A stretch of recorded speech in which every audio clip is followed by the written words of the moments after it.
رب العالمین کے لیے ہے جو سارے جہاں کا پالنہار ہے۔ ہم اسی کی تعریف کرتے ہیں اور اسی سے مغفرت طلب کرتے ہیں۔ میں گواہی دیتا ہوں کہ اللہ کے علاوہ کوئی معبود برحق نہیں۔ تمام تعریف اللہ رب العالمین کے لیے ہے۔ ہم اسی کی تعریف بیان کرتے ہیں اور اسی سے مغفرت طلب کرتے ہیں، اور میں گواہی دیتا ہوں کہ اللہ کے علاوہ کوئی معبود برحق نہیں،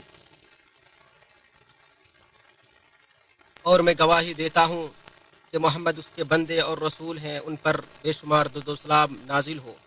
اللہ کے بندو، اللہ سے ڈرو، اللہ کا تقوی اختیار کرو۔ اسلامی بھائیوں، دوسروں کی غیبت کرنا زبان کی آفتوں میں سے سب سے خطرناک اور انسان کی نیکیوں کو سب سے زیادہ تباہ کرنے والی چیزوں میں سے ہے۔ ارشاد باری تعالیٰ ہے وَلَا يَغْتَبْ بَعْضُكُمْ بَعْضًا أَيُحِبُّ أَحَدُكُمْ أَن يَأْكُلَ لَحْمَ أَخِيهِ مَيْتًا فَكَرِهْتُمُوهُ، اور نہ تم میں سے کوئی دوسرے کی غیبت کرے، کیا تم میں سے کوئی پسند کرتا ہے کہ اپنے مردہ بھائی کا گوشت کھائے، سو اس کو تو تم ناپسند کرتے ہو۔ اللہ تعالیٰ نے فرمایا وَيْلٌ لِّكُلِّ هُمَزَةٍ لُمَزَةٍ، ہر غیبت کرنے والے، تانا دینے والے کے لیے ہلاکت ہے۔ اس آیت کی تفسیر کے ضمن میں کہا گیا ہے کہ ہمزہ وہ ہے جو لوگوں کی غیبت کرتا ہے، اور لمزہ وہ ہے جو ان میں عیب نکالتا اور تانا زنی کرتا ہے، جیسا کہ بہت سے سلف سے مروی ہے۔ ایک عالم کا قول ہے غیبت وہ شعلہ برق ہے جو نیکیوں کے خرمن کو خاکستر کر دیتا ہے۔ اسی لیے ابن مبارک کہا کرتے تھے کہ اگر میں کسی کی غیبت کرتا تو اپنے والدین کی کرتا، کیونکہ وہ میری نیکیوں کے زیادہ مستحق ہیں۔ عمرو بن عاص کا گزر ایک مردہ خچر کے پاس سے ہوا تو انہوں نے اپنے بعض ساتھیوں سے کہا کسی شخص کا اس مردہ خچر کا گوشت پیٹ بھر کر کھا لینا ایک مسلمان کی غیبت کرنے سے بہتر ہے۔ اسلامی بھائیوں، مسلمانوں کی عزت و آبرو ویسے ہی حرام ہے جیسے ان کے خون اور مال حرام ہے، جیسا کہ رسول اکرم صلی اللہ علیہ وسلم نے حجۃ الوداع کے خطبے میں اس امر کا اعلان کر دیا تھا۔ لہٰذا اے مسلمانوں، اللہ کا تقوی اختیار کرو اور اپنی زبان کی تباہ کاریوں اور دیگر اعضائے جسمانی کی آفتوں سے بچو، کیونکہ اس کا معاملہ بڑا خطرناک ہے اور اس کا گناہ بڑا عظیم ہے۔ اسی لیے رسول اللہ صلی اللہ علیہ وسلم نے فرمایا کامل مسلمان وہی ہے جس کی زبان اور ہاتھ سے دوسرے مسلمان محفوظ رہیں، بخاری و مسلم۔ غیبت یہ ہے کہ آپ کسی شخص میں پائے جانے والی کسی بھی ایسی چیز کا تذکرہ کریں جس سے وہ ناپسند کرتا ہو، خواہ وہ اس کے دین، دنیا یا جسم سے متعلق ہو۔ رسول اللہ صلی اللہ علیہ وسلم نے ارشاد فرمایا کیا تم جانتے ہو کہ غیبت کیا ہوتی ہے؟ صحابہ کرام نے کہا اللہ اور اس کے رسول ہی بہتر جانتے ہیں۔ آپ صلی اللہ علیہ وسلم نے فرمایا غیبت یہ ہے کہ تم اپنے بھائی کا ذکر اس انداز میں کرو جسے وہ ناپسند کرتا ہو، مسلم۔ اسلامی بھائیوں، یہ معاملہ انتہائی خطرناک اور بہت سنگین ہے، لہذا اپنی زبان کو مسلمانوں کی عزت و آبرو پر حملہ کرنے سے محفوظ رکھو، نیز ان کی غیبت کرنے اور ان کی عزتوں کو پامال کرنے سے حد درجہ بچو۔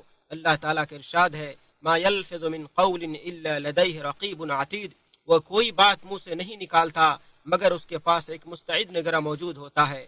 اور ہمارے پیغمبر صلی اللہ علیہ وسلم نے غیبت کے انجام بد سے ڈراتے ہوئے فرمایا جب مجھے معراج کرائی گئی، میں ایسی قوم کے پاس سے گزرا جن کے ناخن تانبے کے تھے، جن سے وہ اپنے چہروں اور سینوں کو نوچ رہے تھے۔ میں نے جبریل علیہ السلام سے پوچھا یہ کون لوگ ہیں؟ جناب جبریل نے فرمایا کہ وہ لوگ ہیں جو لوگوں کا گوشت کھاتے تھے اور ان کی عزتوں کو پامال کرتے تھے۔ امام احمد، اس کی سند حسن ہے۔ حضرت عائشہ فرماتی ہیں کہ میں نے نبی صلی اللہ علیہ وسلم سے عرض کیا آپ کے لیے صفیہ رضی اللہ عنہا کا ایسا ہونا ہی کافی ہے۔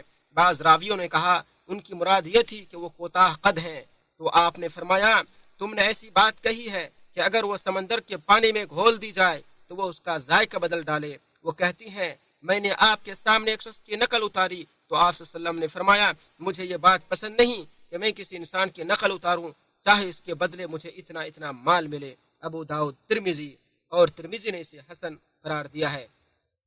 امام نووی کہتے ہیں یہ حدیث غیبت کی سنگینی سے ڈرانے کے لیے کافی ہے۔ اس بری خصلت سے ڈرانے والی یہ اور اس طرح کی بے شمار نصوص کی بنا پر جمہور اہل علم نے غیبت کو کبیرہ گناہوں میں شمار کیا ہے۔ اسی لیے ایک مسلمان پر واجب ہے کہ وہ اپنی زبان کی حفاظت کرے اور دوسروں کے عیب تلاش کرنے کی بجائے اپنے عیبوں پر نظر رکھے۔ آپ صلی اللہ علیہ وسلم نے فرمایا لوگ اپنی زبان کے بڑبڑ ہی کی وجہ سے تو اونتے منہ جہنم میں ڈالے جائیں گے۔ نیز آپ نے وصیت کرتے ہوئے فرمایا جو اللہ اور آخرت کے دن پر ایمان رکھتا ہے اسے یا تو خیر بھلائی کی بات کرنی چاہیے یا خاموش رہنا چاہیے۔ بخاری مسلم۔ اللہ رب العالمین ہمیں ان نصوص کا فہم اور اس کا فقہ عطا فرمائیں۔ تمام تعریف اللہ رب العالمین کی نعمتوں پر ہے اور اس کے احسانات پر ہے۔ میں گواہی دیتا ہوں کہ اللہ کے علاوہ کوئی معبود برحق نہیں، وہ تنہا ہے، اس کا کوئی شریک نہیں، اور میں گواہی دیتا ہوں کہ محمد صلی اللہ علیہ وسلم اس کے بندے اور رسول ہے۔ اللہ رب العالمین کا ان پر بے شمار درود و سلام نازل ہو۔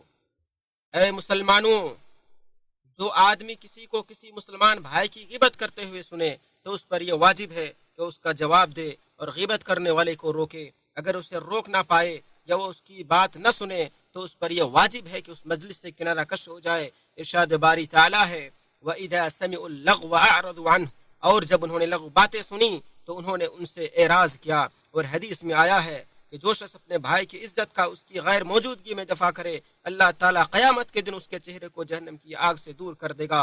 اسی ترمذی نے روایت کیا ہے اور یہ حدیث حسن ہے۔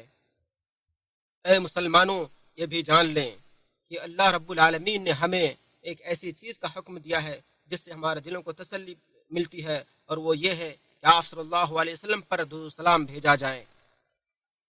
اے اللہ، تمام مومنوں اور مسلمانوں، مردوں اور عورتوں کی مغفرت فرما۔ اے اللہ، تمام مسلمانوں کی حفاظت فرما، ان کے تمام معاملات کو آسان فرما، ان کی مشکلات کو دور فرما، ان کا حامی و ناصر اور معاون و مددگار بن جا۔ اے اللہ، ان کے مریضوں کو شفا دے، انہیں ہدایت، تقوی، عفت و پاک دامنی اور بے نیازی کی دولت عطا فرما۔ اے اللہ، خادم حرمین شریفین، اے اللہ خادم حرمین شریفین اور ان کے ولی عہد کو اپنے حفظ و امان میں رکھ، انہیں اپنی خاص توجہ و عنایت سے نواز اور انہیں ہر خیر کی توفیق دے۔ اے اللہ، اے صاحب عزت و جلال، تو تمام مسلمان حکمرانوں کو امور خیر کی توفیق دے۔ اے اللہ، اے صاحب حیات ابدی، تو قائم بالذات ہے اور ساری چیزیں تجھی سے قائم ہیں۔ ہمارے حالات کو درست فرما، ہمارے گفتار و کردار کو صحیح سمت عطا فرما۔ اے لوگو، آج جمعہ کے مبارک دن میں نبی صلی اللہ علیہ وسلم پر بکثرت درود بھیجیں۔ انہی باتوں پر میں اپنا خطبہ ختم کرتا ہوں۔ اللہ رب العالمین کا آپ پر بے شمار درود و سلام نازل ہو۔